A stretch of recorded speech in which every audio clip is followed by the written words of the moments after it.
Have you ever felt that your life was standing still, even though your days were full? That quiet feeling that no matter how hard you work, nothing truly changes. Sometimes the moments that shape us most are not loud or dramatic. They arrive softly and almost unnoticed. Before we get into it, remember to like and subscribe. It really helps the channel. Elias lived in a small village where smoke rose gently from chimneys each morning, and the sound of metal striking metal echoed through the air. At the edge of the village stood a blacksmith's forge, darkened by years of fire and labor. This was where Elias spent his days. From early light until evening, he worked beside the flames. He forged swords for guards, shaped armor for travelers, and repaired weapons worn by time and use. His hands were strong and skilled, yet his heart often felt tired. Though his work protected others, Elias felt unseen, as if his life was passing without meaning. He believed his days would always look the same: hammer, fire, iron, rest, repeat. And slowly, without realizing it, he began to believe that small actions did not matter, that only great victories or failures could change a life. When disappointment settled in his chest, Elias learned to pull inward. He spoke less. He helped less. Not out of cruelty, but because he no longer believed effort would lead anywhere new. One evening, after the forge had cooled and the fire faded into embers, Elias walked along a dirt path leading toward the river. The sky was quiet, the air still. His thoughts were heavy, circling the same worries he carried each day. Near the riverbank, he noticed an old man struggling beside a small cart filled with broken tools and scraps of metal. One wheel was stuck deep in the mud. The man pushed with shaking arms, his breath uneven. Elias slowed his steps. He felt the ache in his shoulders, the tiredness in his bones. He told himself he deserved rest, that someone else would come along, that helping would only delay him. He turned away. But after a few steps, something inside him resisted. Not loudly, just enough to make him stop. Elias turned back and placed his hands against the cart. Without a word, he pushed beside the old man.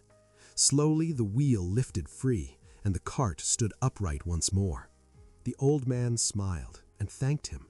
He noticed Elias's hands and asked if he worked with iron. Elias nodded.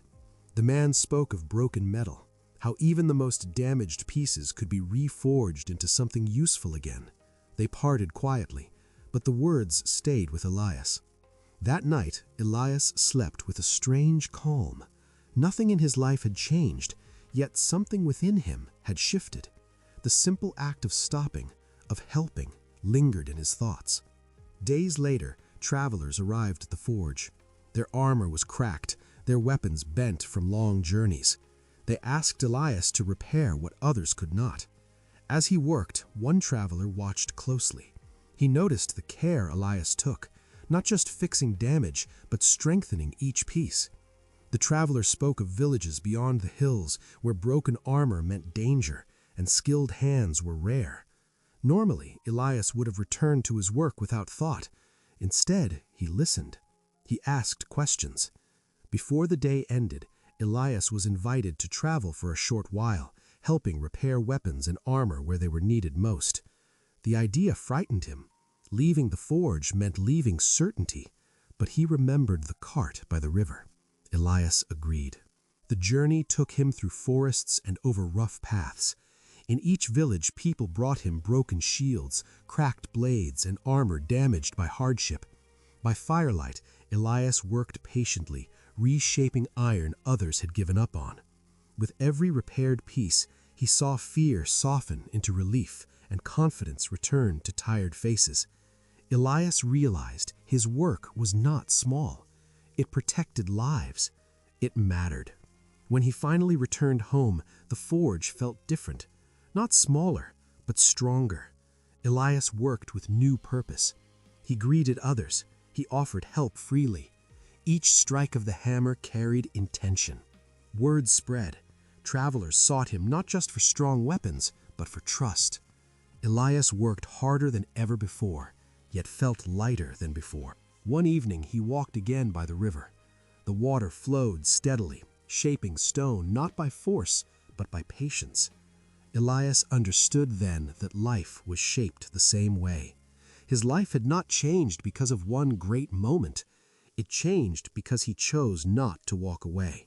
Sometimes the smallest choice becomes the turning point. What small choice might change your life today? Drop it in the comments. Thank you.